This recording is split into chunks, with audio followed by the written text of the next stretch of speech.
Hello and welcome to the Arsenal Women's Chat Show. Arsenal are champions once again. And this time, it's the champions of club, the World Cup. Just a little reminder, not even Chelsea have that. Yeah, only in the land again. And of course, as you can see, I'm joined by the wonderful man of Grimsby, who has disappeared recently, and I'm sure George will be happy to see him back since he disappeared at that last game in the Euros, and we haven't seen him since, as George says. Jack, how you doing? I'm not bad, to be fair. I'm not bad. It's good to be back. I may have been missing, but I have been watching the games each week and just unfortunately not falling on the right dates for the podcast and work at the moment. But yeah, back and looking forward to talking about being champions of the world. Yes, we are champions of the world, as you say, Jack, and it's a great feeling, isn't it, Paul? Oh, it's wonderful. I mean, to be champions of Europe is one thing, twice, but champions of the world, that's something else, isn't it? Yeah, as you said before we started, Paul, you wanted the Arsenal Supporters Club to be sponsored by some kind of coffee, because I think A, most of us are tired this morning, and B, most of us are missing my voice. As you can hear, mine's is a bit crackly. I don't know how much I'm going to be able to give you, but obviously what a day it was, and we'll obviously get into it further throughout the show. Yeah, I'll obviously come to you about the starting lineup. What were your thoughts on that? Yeah, I was pretty happy we'd gone as strong as I think Renee could go. I mean, when you get to a final and a competition, you just want to win it, don't you? I didn't want to see any rotation. I didn't want to see anyone rested. I always quite like Stina and Alessia Russo playing up together, although I do think at some point towards the end of the season, a discussion will probably need to be had in a similar vein to what we had with Viv about is her best position the striker or in midfield. And I think just like with Viv, most of us will err on the side of the striker. So, but yeah, I had no complaints with it. I was pleased to see Lotte in defence. I know there was points at the start of the season where we worried that it may be a last. So yeah, no complaints from me on that side. Yeah, obviously, before I get into anything else, I'll say a few hellos to everybody that's in the chat. Obviously, Kevin's in. Hello, Kevin. I hope you're well. I hope your voice isn't as bad as mine sounds. Darren's in. Hello, Darren. And he's happy that you're back, Jack. I think most of us will be happy that you're. I feel like a trawlerman that everyone thought was lost at sea, and has managed to be washed up back again on shore. You've been like our strikers lately, Jack. Missing. Ryan's in the house. Hello, Ryan. I hope you're well. We've won it all. Whatever way Jack sings. Sorry, not Jack. Whatever way Ryan sings that. I don't know. I'd love to hear it. So, Hagcad, if I say your name wrong, can you please let me know? Because I don't know if I'm saying it right or wrong, and I'd quite like you to correct me on that one. Dorian's in the house as well. Hello, Dorian. I hope you're well as well. I hope you aren't as bad as me either, because you never stopped yesterday, boy, and it was crazy. Hello, Chris. Hope you're well as well. Kevin says can't stop coughing long enough to speak. Yeah, I think we were all a bit ill from Chelsea anyway, weren't we? So yeah. Only Darren is washed up. You can argue in the comment sections about that. We're staying at that. We've got a show to do, haven't we, boys? So we'll obviously get on with that one. So we will. Paul, that lineup, what do you think that told us about Arsenal's game plan? Obviously, she was going quite strong up front with both Russo and Stina up there, but also solid in defence. It was a solid lineup. It was, like Jack said, it was very strong. She didn't want to lose it at all, and I think that showed that we dominated in possession throughout the game, and it was really sort of positive to see that the Stina Russo did seem to be working. I really like Stina coming off the bench because I think she is one of our game changers. When you look in recent bench games where we've had a very weak bench, she does seem to be that only player that can sort of read a game, come on and change it, whereas others tend to be like for like changes. So although I'd love to see her start with Russo, it does sort of worry me a little bit that we haven't got that sort of player that can come and change things off the bench. However, saying that, with Chloe Kelly coming back from her injury, she's another one of those that can change the dynamic of a game. Yeah. I obviously later on, like, I had it down as a question for later on. It's linked in with obviously how Arsenal played through the game in terms of, for me, in terms of how Arsenal played, it was quite sloppy at times, and we lost the ball too easily in terms of giving Corinthians the chance to obviously get back into the game. But one of my concerns was obviously our strike force at the moment. There's just something not right with it. Jack, do you think Arsenal should be worried about that, or do you think Arsenal at this moment in time should start looking for a prolific striker? I think Russo can be the prolific striker still. I do still think she has that in her. I think at the moment, because of depth elsewhere, she's having to do multiple roles, which I think is why we are seeing her often deeper back. So, I mean, we create chances, but are we creating real clear-cut chances where it's balls into the box? I mean, I'm thinking Russo at the Euros. She scored a lot of headers. And whereas all our wingers are really quietly tight packed in, they like to cut inside. They like to be in the box themselves. So I don't think we're playing to a strength yet. I'm not worried. I think we are heading towards a season of real rebuild and revitalising the squad. And I think we're going to see a lot of players go. And then I have absolute confidence in Rene to bring in new ones who will freshen things up. So I think it's a case of let's just see on what is going to be a lot of these experienced players who we will forever remember as champions of Europe. Let's see what they can win in probably what's going to be their last season, and then take stock at the summer and see what comes in. But I think if we hadn't won the Champions League last year, we'd have done the changes this year. I think you rightfully had to stick with them for one more year sort of thing. And you do see that tiredness a little bit. So I'd be hesitant to go too harsh on any individual or even Russo herself, because she scored so many goals up until now. The goals will come. I just think she's having to do too many roles to be able to just concentrate on being the sole goal scorer for the team. Yeah, I agree with that. Obviously, there's been heavy rumours, obviously, for Arsenal, especially today, with obviously Stanley agreeing in terms of wanting to come to Arsenal.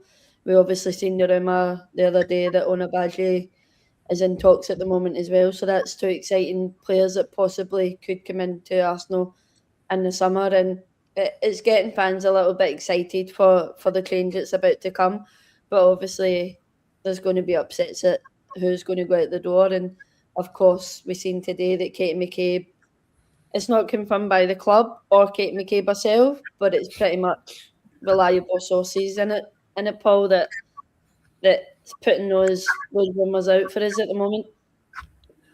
Yeah, I mean, we've said it before, haven't we, that we need to have a good look at the team throughout every single player, really, and have that.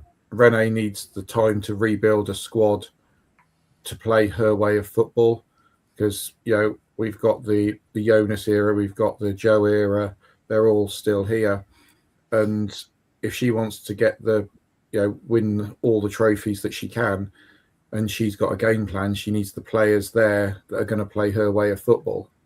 And I think we have seen it over the over the summer, bringing in Olivia Smith, Taylor Hines, Borba as well, with Manu probably going this season.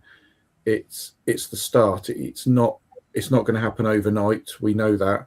You're never going to say, right, I'm getting rid of these 10 players in one transfer window and I'm bringing 10 more in, because realistically, is that the sensible thing? Probably not. You want to integrate 2 or 3, as we did in the summer. We've obviously brought in Smilla Holberg during this transfer window, and then in the summer, again 2 or 3 more, and it could even be another season before we see the full effect of this.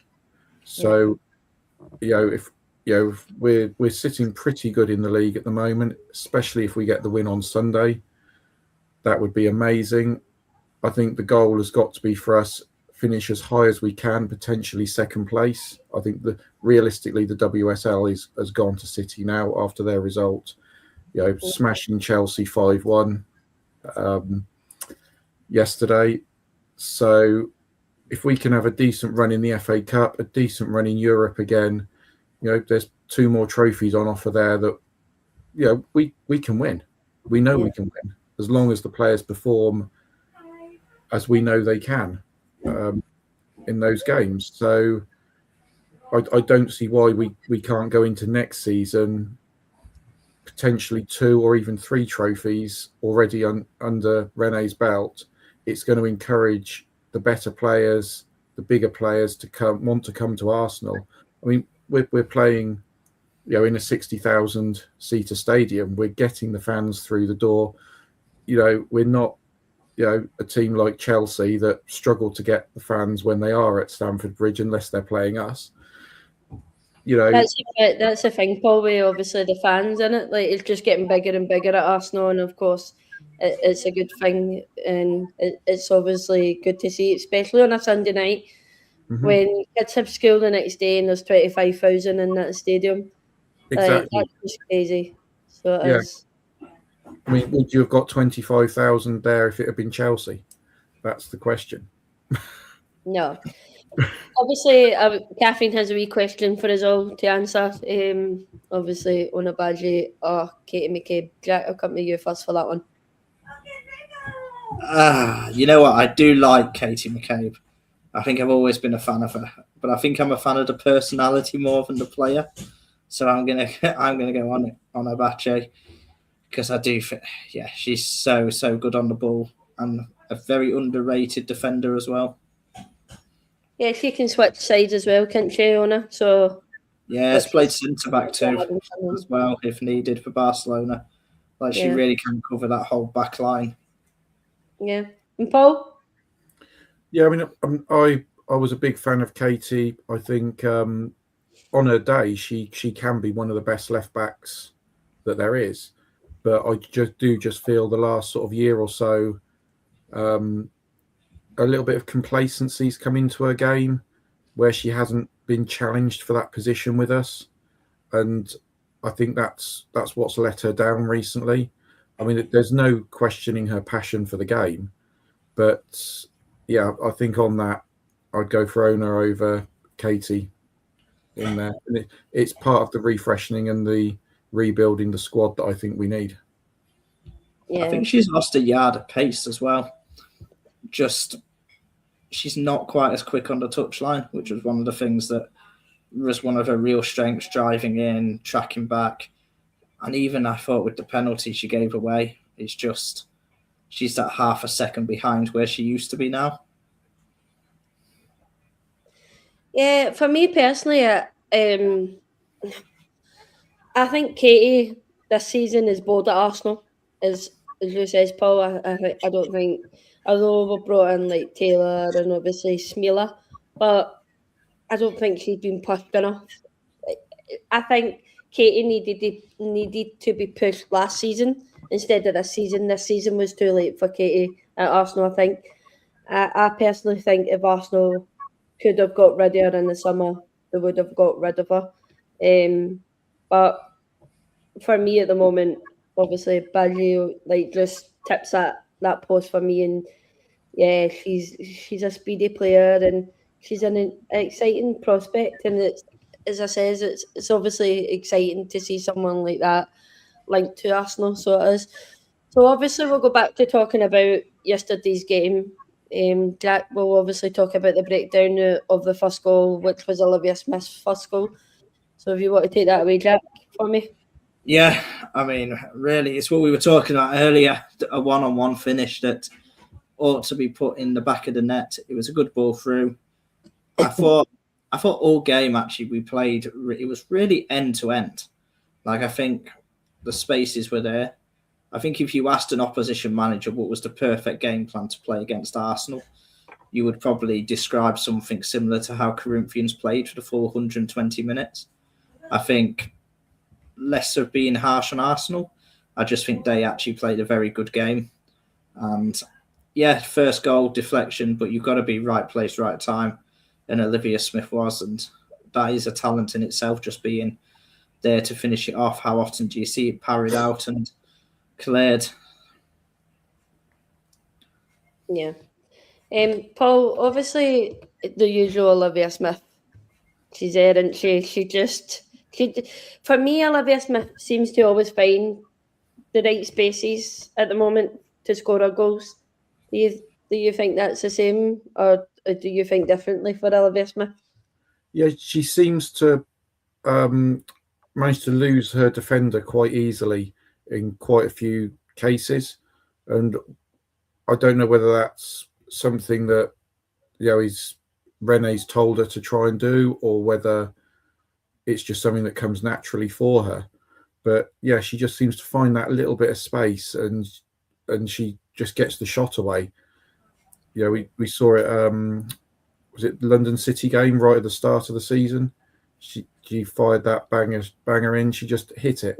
There was no sort of thinking about, oh, could I take 10 passes and maybe walk it into the net. She just wallops it, and I think that's what we need to see a little bit more of from maybe a few of the other players. Yeah, I'm sure someone else said it in the chat a couple of weeks ago. I'd maybe love to see Olivia Smith come into the middle, just to give it a try to see how it would go. I think Olivia Smith has that flair that she would be able to handle attacking midfield, I think. I thought you were talking about up front, to be fair, with her pace on the shoulder of a player. Yeah, she probably could do that as well as a Stina role as well, but I'd love to see her in midfield, like just cutting through that middle. I think she would cut through players. Do you think she's technical enough on it though? Because I mean, the person I feel like I always want to see down the middle is Mariona, just because she has that extra bit of technicalness. Because I think in big games having Olivia Smith down the middle would be great because there's much more space. But obviously, one of the sad things about being an Arsenal player is teams sit back against you. So it's almost you need that player who can have the technical ability to unlock the spaces more than being running into them. I think just in terms of, so it depends what game for me on Olivia Smith down the middle. Yeah. I suppose I could, like, next season, a good pre-season, could maybe try her in a few other positions, couldn't we? Like, just to see how she would get on in them, considering Renee likes to have certain players out of their positions and playing in a position that's not really theirs anyway. So, as usual, Arsenal, we've seen it over the seasons where we're watching players like Mariona at the moment play out of position, and you're just questioning why sometimes. But yeah, it's Arsenal. Obviously, Paul, I'll come back to you. We've got to give Corinthians some credit, haven't we? Because like their game plan, as Jack says, was down to a T to against us. Like their organisation, their quality, which I think was a shocker to most Arsenal fans, wasn't it? Yeah, I mean they came out to basically defend and stop us playing a passing game, which we tend to play. But as soon as both times that they went behind, they instantly changed their style of play and they slightly changed their formation a bit. and they actually came out to attack us. And I thought when it happened the second time, I thought we should learn from this. We're 2-1 up. There's now going to be spaces in round the back where they're playing slightly not as deep as they were, and that's what we need to exploit. And we didn't. I know we had their, I think it was their number 40 up front, who was proving to be a little bit of a handful when she came on as well. I know Lotta slipped at one point, which probably due to the conditions out there, and she was almost through on goal. But yeah, their game plan, they came with it. They stuck to it. They did the job, and at the end of the day, they took us to extra time. So, all credit to them. They didn't just come and roll over. Yeah, we'll obviously talk about their first goal as well. I don't remember much of the first goal. Do you remember much of the first goal? No, I'm trying to desperately think here. I think it happened that quick. I know that they went straight back the other end, didn't they? Really? Yeah. The one thing I'll say was when they attacked in numbers. Like, it was almost quite impressive how they go from a back four when they were defending to suddenly almost they'd have a 2 in their sitting midfielder just in front. So it was almost back 2 and a midfielder. And then everyone else was just forward. They absolutely rammed the boxes, attacked with pace. It was quite impressive. Like, I think if you look at probably our defence, you'd say the majority of them had really good games just because of actually how well they dealt with it. Like, yeah, I just have that feeling that actually against a team like Corinthians, who were so good and so organised, but also technically, I thought they were very, very good. They didn't waste any of their opportunities when they got on the ball. They were really good at converting half opportunities into chances and stuff. I just think sometimes you kind of go, well, we are going to concede goals. And I've got a feeling that first one was a header, wasn't it, if I'm not mistaken? Yeah, I think. I don't know. I can't. That way, everything's a blur. So I remember the second one, but yeah, I just think that because I've got a video of it. I think it's the only goal I got yesterday. It was. I thought the game moved that quick yesterday that I couldn't. You just couldn't catch a break. It was such a, as Kev says, it was such a pinball game that you just. You blinked sometimes and things were happening and it was just crazy. But obviously, it was a great advertisement for a final between the top team in South America and the top team in Europe. Like, if you'd say what you would hope would happen, it would be a game like this. And I think both teams actually made very few mistakes on the whole in the whole 90 minutes, 120 minutes. Played good football and just were a credit. Like, if we'd picked a weakened team like I suspected we'd have been beaten quite comfortably, I'd imagine, by the end, or we'd have had to have made changes very quickly. Yeah. Paul, obviously their equaliser happens right before half time, and that's obviously going to shift a bit of momentum within Arsenal's camp, innit? Yeah, but I think Renee dealt with it quite well. She made that change at half time. She realised we needed a little bit more strength in that sort of up front. So moving Russo up and bringing Frida on in the number 10 role. So I do feel Frida is a little bit stronger up against players on one-on-one, and Corinthians were quite a physical team up there. And even in that extra time period, when Kadina came on and was playing sort of a holding midfield, and she did manage to put Mariona and Frida, both seem to be playing in the number 10 role together until we got Caitlin got the winning goal. But so I think Renee's tactics were actually pretty spot on at the right time. She didn't do what she normally does and wait till the hour mark before making the usual 2 substitutions that we can pretty much guarantee. She realised something needed to change at half time, and she did. Yeah, obviously, Jack, talking on the decision to take Steiner off at half time and bring on Frida Manham. What were your thoughts on that sub at half time? I liked it. I don't think Steiner had a bad first half, but I just think we look a bit more balanced when we got a midfield three, and I think we can see more rotation between Marnham, between Little, and between Mariona when it's them three compared to when it's Steiner, Mariona, Little. Just because Steiner obviously is primarily a forward, whereas actually you can drop Marnham deeper, you can move Mariona forward, you can get Kim crashing the box, and they're a bit more all-rounded midfielders. I can see the logic in having Russo sat deeper, but again, it's that same problem. You've almost got to choose between whether you want Russo and Steiner to kind of interlink and swap places in the final third, or if you want Mariona, Marnham and Little to rotate in the midfield. And I think in a game where it was so ping ball, so fast-paced, just having 3 midfielders who can do the defensive stuff, but also can spring forward in attack and put the balls through to our attackers. I think it was absolutely spot on, to be fair. Although I don't necessarily blame the initial lineup and going that way as well.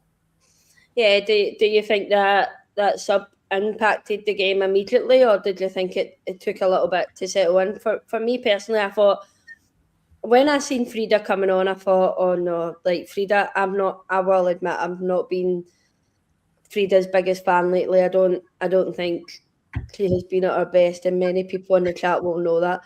And like it's for me, she's just not doing enough for us at the moment at the club. That's not to say that Frida's not an amazing player. We've seen that. We've seen it time and time again. With Frida, she pops up in the big games and she gets the goals for us. But this season, she just seems to be struggling. But when she came on, I actually at first I thought, right, she's doing really well here. But again, the consistency for me didn't play out the full game. Yeah, it's a tough one in terms of actually she's not having the end product at the moment, but I do think she's keeping everything ticking along in midfield. So I think the impact of Frida coming on was maybe not felt in them first 20, 30 minutes after half time, but actually we were not ran as ragged in the second half, which is why I think we were considerably fresher than Corinthians in extra time, because I thought extra time there was only going to be one winner. So I think it almost had a later effect. Just because I think if it had been ping ball both ways, I think both teams would have been on their absolute knees by extra time. Whereas Marnham does offer a little bit of stability.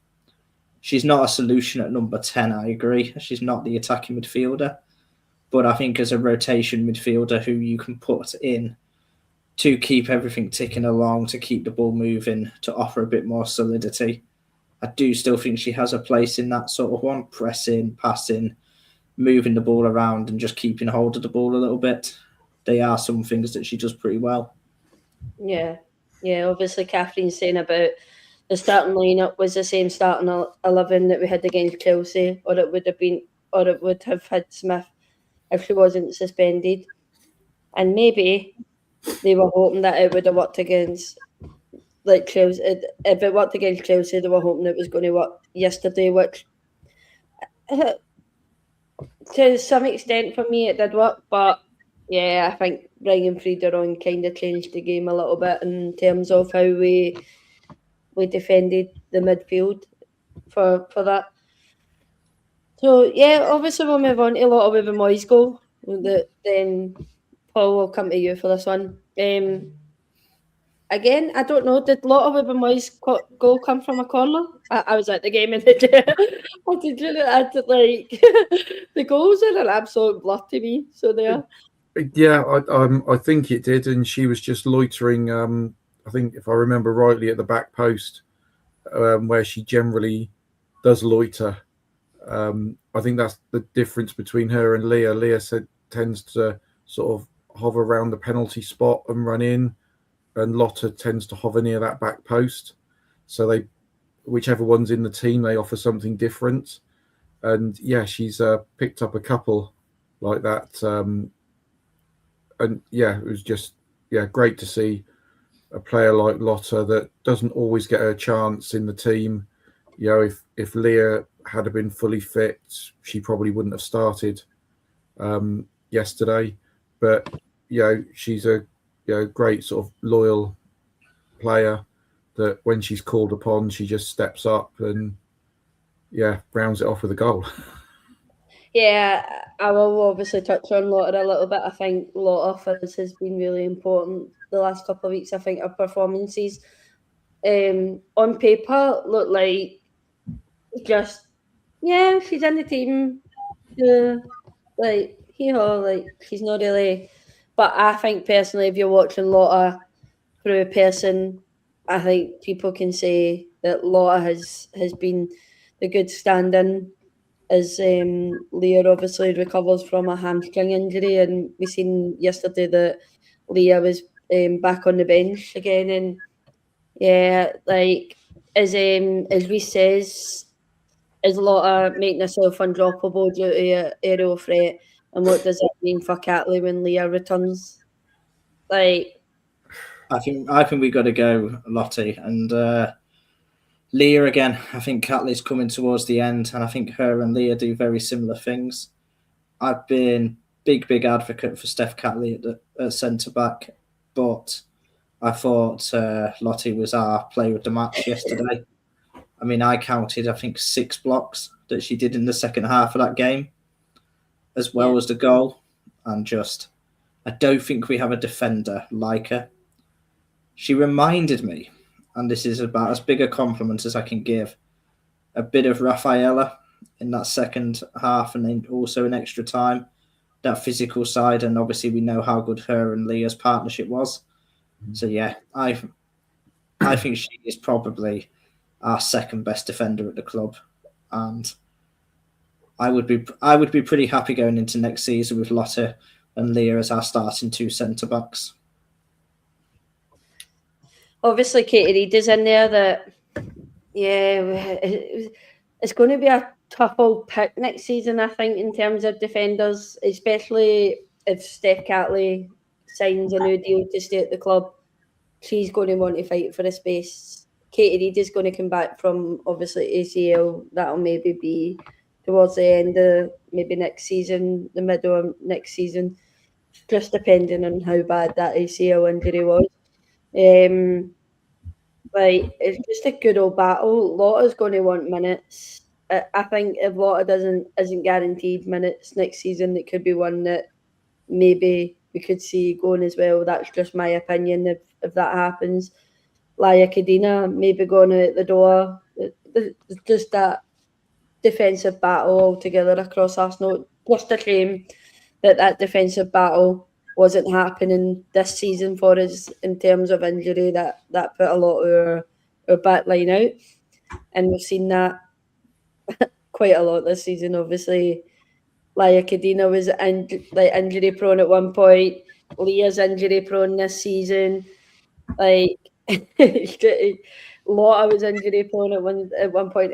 It's crazy in terms of what our back line can look like if they're top notch. So it is. Both Steph Catley and Laia Kadina are out of contract this year. Yeah. I can see possibly one of them being offered an extension. I can't see them both being offered it personally, because we have got so many others, like you say, Leah, Lotta. We got Katie Reid coming back as well sometime next season. And when you've got all those quality centre backs, all of them desperate for minutes. If Katie hadn't picked up that injury when she did, she would have been an international player by now, because she was called up to the squad. So you've got international players there, and they're all going to want to play. And unfortunately, there's only really 2 positions to fill, and where you do need the backup, 5 into 2 really doesn't go. I hope that actually Renee chooses to keep Laya Cadena just off the basis that I think Laya's versatility in all the different positions she can play is very helpful, and also her age profile is a little bit lower than Steph Catley's, and I don't want to see Steph Catley decline. I think she's been like a fantastic player for us, and I think if we do end up in a FA Cup final at Wembley at the end of the season, I think there'll be a few players that are of the older age that think actually this is the perfect time for me to almost step down. So I think if we have a good season and a good end to the season, hopefully the decisions like that will be done that way. Because, I mean, Laya can play centre-back, right-back, and also defensive midfielder, can't she? If I'm not mistaken. She played there yesterday for about 10 minutes after coming on when they sort of changed the formation and moved Mariona more up front. And I think she played there in the Conti Cup final a couple of years ago against Chelsea. She played in there and kept them Ramirez really quiet for the day. So yeah. The only other thing I'll say is I don't know if you guys saw it at the ground, but on the TV you could see actually for that whole last 20 minutes of the second half, and then up until when she came on, she was actually Renee Slager's left-hand woman in the fact that they were discussing tactics. She was putting orders onto the pitch. She was almost stood there as though she was an assistant manager, which probably Laya Cadena. Yeah, but Laya's always done that though, ain't she? Like you look at the Champions League as well. Yeah. So I think you've shot Catherine there about what you said. I think it's been a bit shell shocked by that there, Jack. So she has. I think you've shell shocked a few people. Darren says, obviously, well said, Jack. Laya Cadena is so underappreciated and underrated. And we've spoken about this in previous shows concerning Laya Cadena, that people keep bringing her down and bringing her down and bringing her down. But how do you expect a player to be at the very best when they don't get the minutes that Laya Cadena obviously doesn't get? Your body wastes away in terms of you're so used to playing certain amount of minutes and whatever between club and country to then practically not being picked and getting thrown on a pitch the last 10 minutes. And then, of course, as I said, Laya Cadena's injuries kind of let Laya down as well. So I think in terms of Laya, there's still a lot of work at Arsenal to do with her, but I don't know if I would prefer Steph Catley over Cadena. So I do. Well, things we're going to lose Steph Catley, aren't we, in a couple of weeks? Yeah, and Laya's going to obviously have to step up there. Yeah, so we're then only going to have 3 centre-backs to cover those 2 positions. So you'd have thought Leah would come back into that role, probably with Lotta, but then Cadena's going to have to be there. If one of them picks up a little niggle or something like that, then yeah, she'll be there to sort of fill in. Yeah, obviously, Catherine's saying if we bring in Stanley, we would need Laya Cadena to be playing multiple positions. I'm not sure Steph Cat. I don't know. Do we reckon Stanway is a defensive midfielder? This could be a debate for the summer, but I think Stanway is the Kim Little replacement. I still think we'll bring in another a traditional defensive midfielder as well. I think we'll go Stanway, Caldente, plus another midfielder, as opposed to necessarily Stanway coming in and sitting at the base of defence. I think some of her best attributes are actually crashing the box quite late, her finishing from outside, getting on the ball, driving forward, and she's absolutely fantastic at it. But even if you look at some of her best stuff she does with Bayern, she has a more defensive-minded midfielder sat behind her, covering the defensive duties. At England, some of her best stuff is always done with Keira Walsh sat behind her. So I don't know if I would necessarily trust her to sit in front of the back four, and I don't know if I would necessarily want her to sit in the front of the back four. I almost feel we'd waste her a bit. So I think there's still a place for Laia Cadena, just answering Catherine's question, just because I don't think they're going to overlap in terms of positions. And if they do, then I'd be slightly worried about what we're actually bringing Stanway in for. Yeah, we'll obviously see that in the summer then, won't we? What role? Obviously, Dorian saying, I clicked off at this one. Obviously, Dorian saying he hopes Stanway comes into the 8 role, freeing up Mariona for the 10. So it is. But yeah, hello, Mark. I hope you're well. I know you're on the other side over there in the nice sunshine while we're here in the freezing cold. Thank you very much. Obviously, we'll move on. I've got some stats from going back on the whole striking force at the moment and the problem we have. So obviously Arsenal had 13 shots on target. Corinthians had 6 on target. Paul, do you think Arsenal were wasteful in front of goal comparing to those stats? Compared to some of the other games, no. Some of the other games we've had many more shots on target and we haven't scored at all. I mean, we were playing, it was difficult conditions. We were playing against a side that we didn't know really. We've never played against those players have never played against them. Yeah, it was a difficult one, but I think when it came to it, they took their chances that they could. And yeah, I'm sure we'll get on to the winning goal in a minute, but even Kaylin Ford, where, she wasn't trying to just do her usual step overs, where she was playing a little bit narrower. She wasn't quite as far out on the wing, got the shot away and got the goal. Mm-hmm. Yeah. For me, I found myself really frustrated at Arsenal sometimes yesterday. It just still comes down to the whole, what is going on with our strike force at the moment? Like, what is the problem? Why aren't we getting to the root of the problem? And why strikers in our team aren't confident in shooting outside a box? Not even just for strikers. Mariona at the moment, I don't know how many times, took a touch outside the box and we're shouting, shoot. Like, I think that's why some of us lose our voice, because we're just constantly shouting, shoot. And it's something that's frustrating at the moment that Arsenal seem to want to walk a ball into the box to try and get the goal in it, Jack. Yeah, I don't know the answer to the strikers' problem, if I'm honest. Because I still think Alessia Russo is a world-class striker, and in a big game, there's very few people I'd rather have taken that opportunity, believe it or not, than Stina Blackstenius. So It's tough. I think one of Beth Mead's best attributes is actually her finishing. I think Caitlin Ford herself is also very direct. Olivia Smith is very direct. I'd say the only more traditional sort of winger is probably Chloe Kelly. But yeah, I've sort of just got the attitude that it will hopefully fall into place. Add a few more quality players into the team.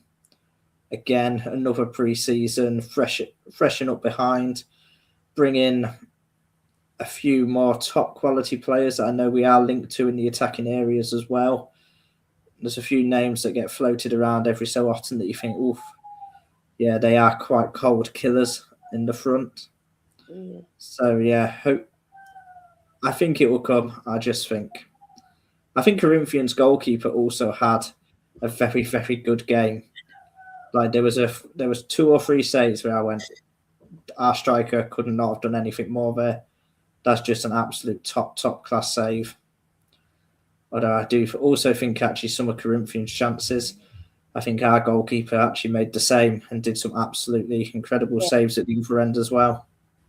I was just going to obviously come on to Anna Kara and in terms of Bobba, as it obviously the podcast send well wishes to her, and we hope she's doing well. She has put out an Instagram message tonight saying she's all right. She's she's fine.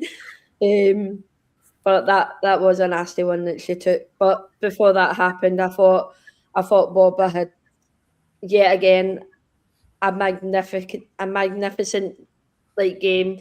The saves that she made through some of the shots that the Corinthians had at us, and then of course winning the best goalkeeper of the tournament. Paul, I'm assuming the way Izumi has her goalkeeper talk, she was happy with that performance from Bobba.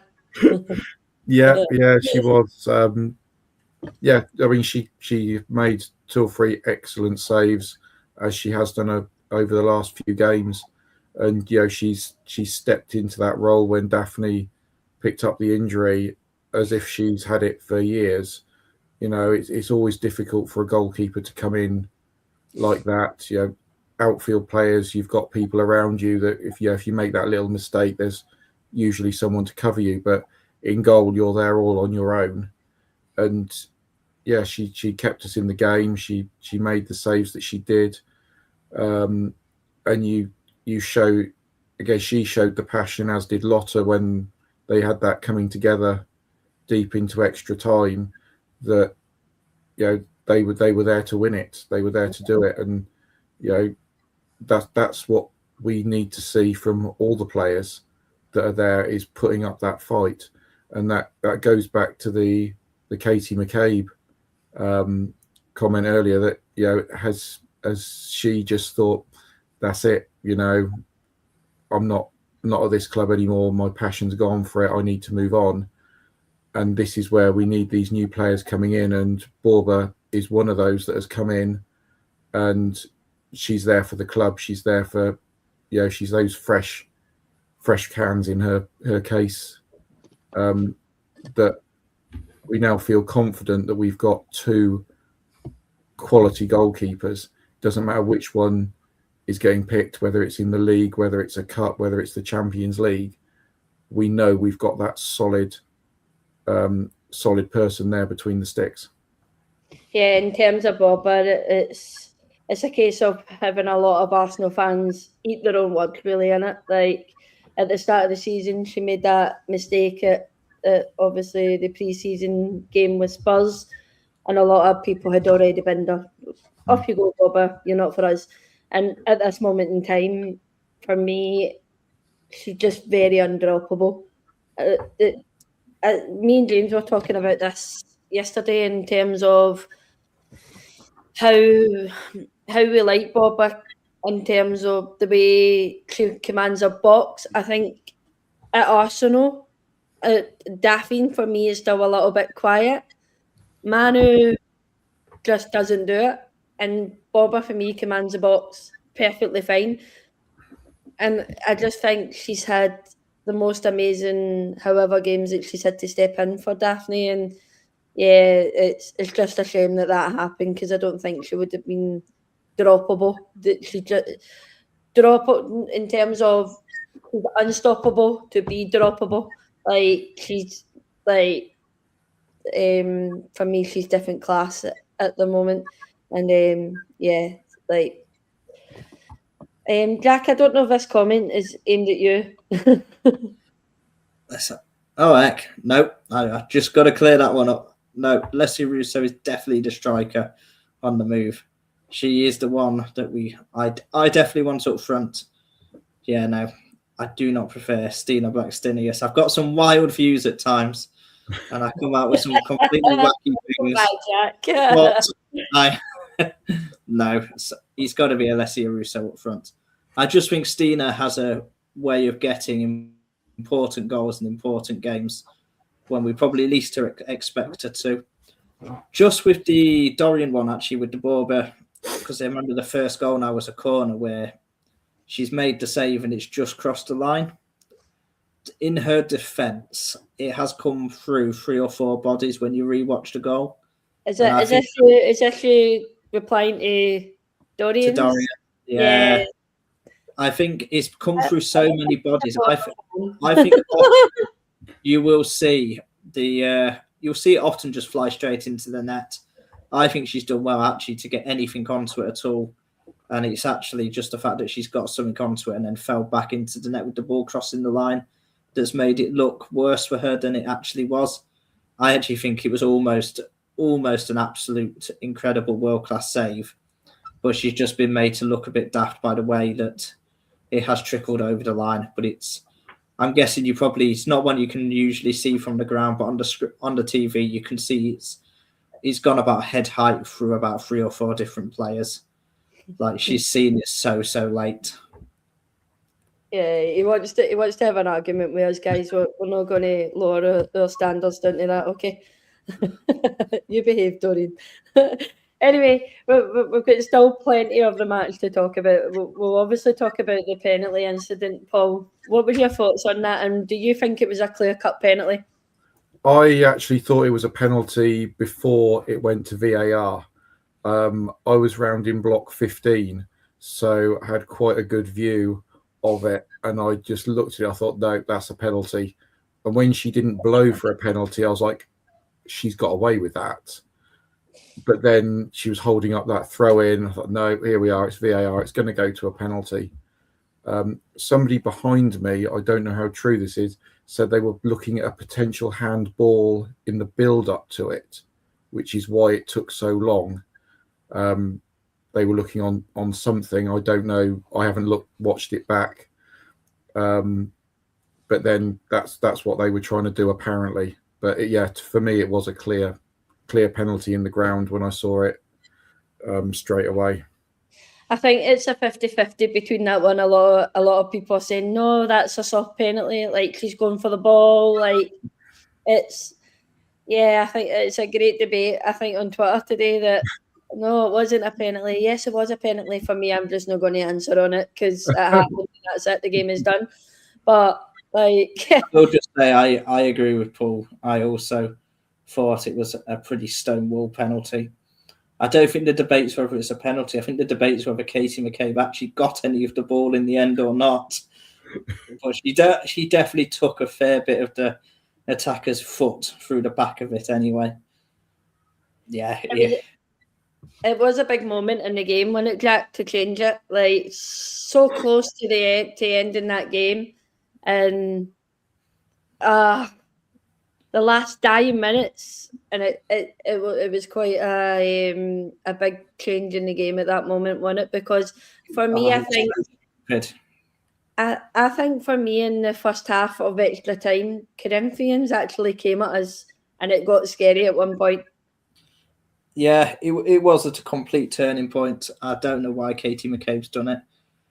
It's not a tackle she has to make. She's experienced enough she didn't even need to get involved in it. Yeah, I just think she's gone to try and nick it, gone through the back.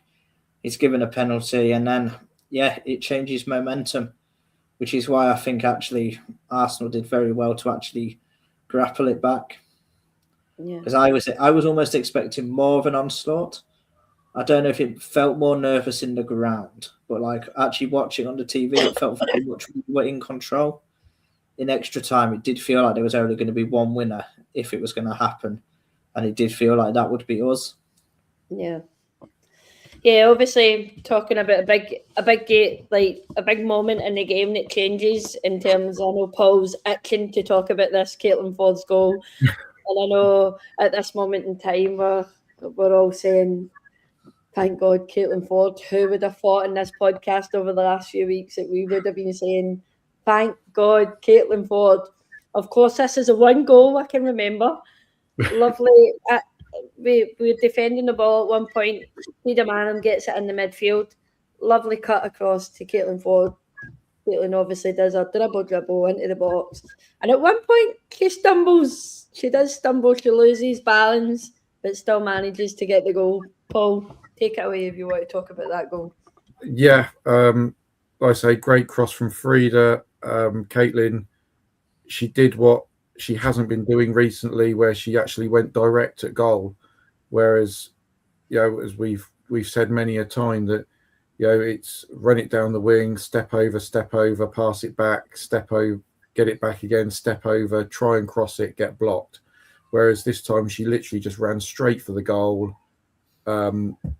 and shot straight into the net. And if she'd have started doing that 6 months ago, then I'm sure we wouldn't have been saying all those things that we have said about her over the last few weeks. But that one goal does not make her a world-class player again. It may be the goal that won it for us, but unless she can follow that up over the next 2 or 3 weeks with something else, something special there, then I do still feel that her days with us are probably going to end this season. Yeah, I think it was George that was talking the other day that was saying, I think we can tell by some of their attitudes who's already been told they're staying or who's already been told that they're out the door at the end of the season. Just quickly, who do we reckon are the ones on the chopping block? Who do we reckon is gone at the end of the season? I'd say Manu, Katie, and Caitlin are the three definites that are going. It's either going to be Steph or Laya. Yeah, more. I'll just quickly say I reckon Manu, Steph. I also think we're going to lose Kim Little. I'm not 100% confident. I think she'll retire as opposed to go. I'm not 100% confident on Mariona. I'm hopeful, but not fully confident. Hasn't Mariona's contract been triggered though? Yeah, they've triggered the 1-year extension. If you were going to get Mariona there for that extra year anyway.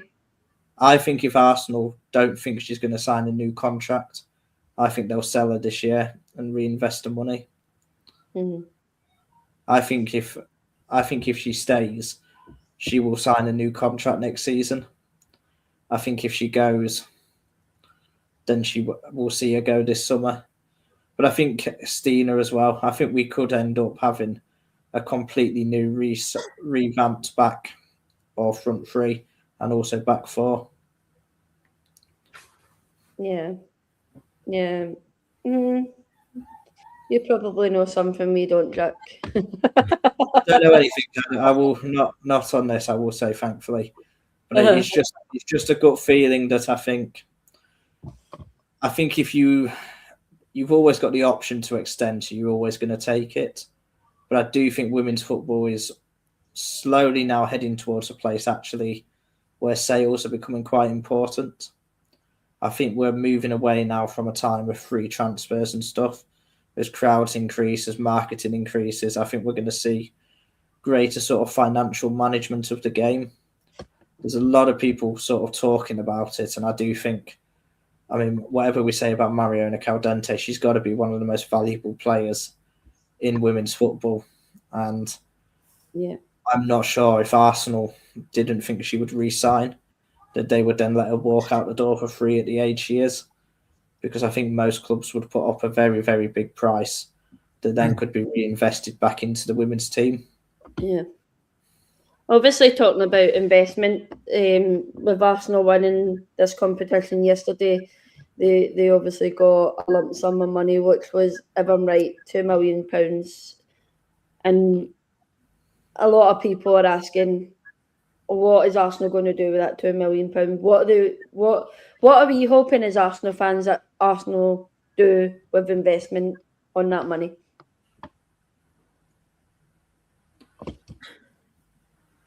I've got two trains of thoughts whilst Paul has a think. I either want us to splash it all on Aitana Bonmati, send over the biggest bid we can to Barcelona. That's my fantasy world, my reality world. They need the money, Jack. Exactly. But probably more seriously, I think invest it into the infrastructure behind the women's team, the academy, the training.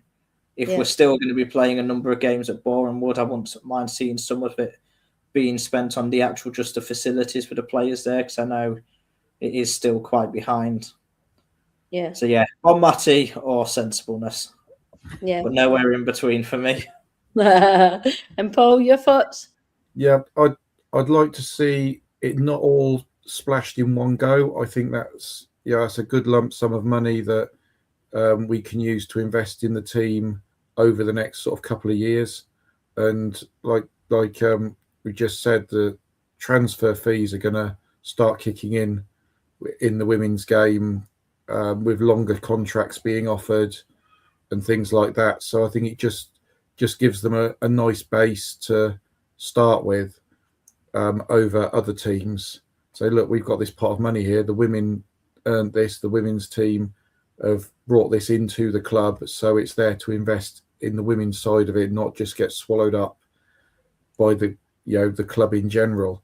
So yeah, I'd like to see it sort of over the next couple of seasons used for potential transfers, and with the old Mariona possibly leaving, if she goes and we get some money for her, I think it's again, if we can bring in the bigger players, then and the other players that are there can see that the club is ambitious and is moving forward as a whole, then we're going to be able to keep the better players as well. Yeah. For me, in terms of that money, is Darren's put it rightly there.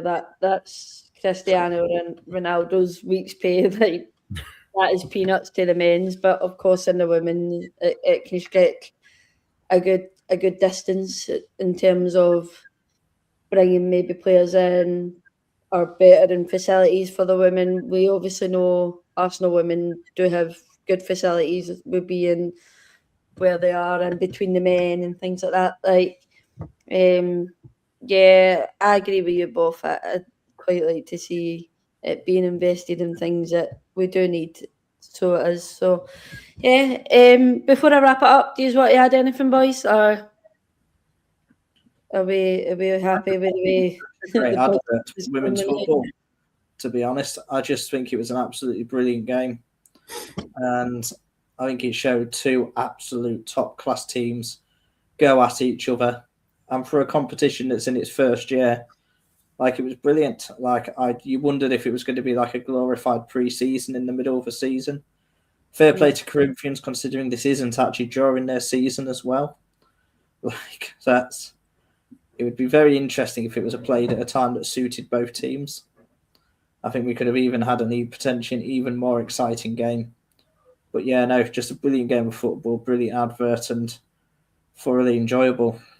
Yeah, I agree with you there, Jack. It was, it was an exciting one, and it was one that kept us all on our toes, I think. And of course, it kept us all awake past certain times. Like, most of us like to be in my bed by 9 o'clock, but yeah, we were there cheering on, hoping that Arsenal obviously got the win, and of course we did. I'd like to say we've got a Corinthians fan in.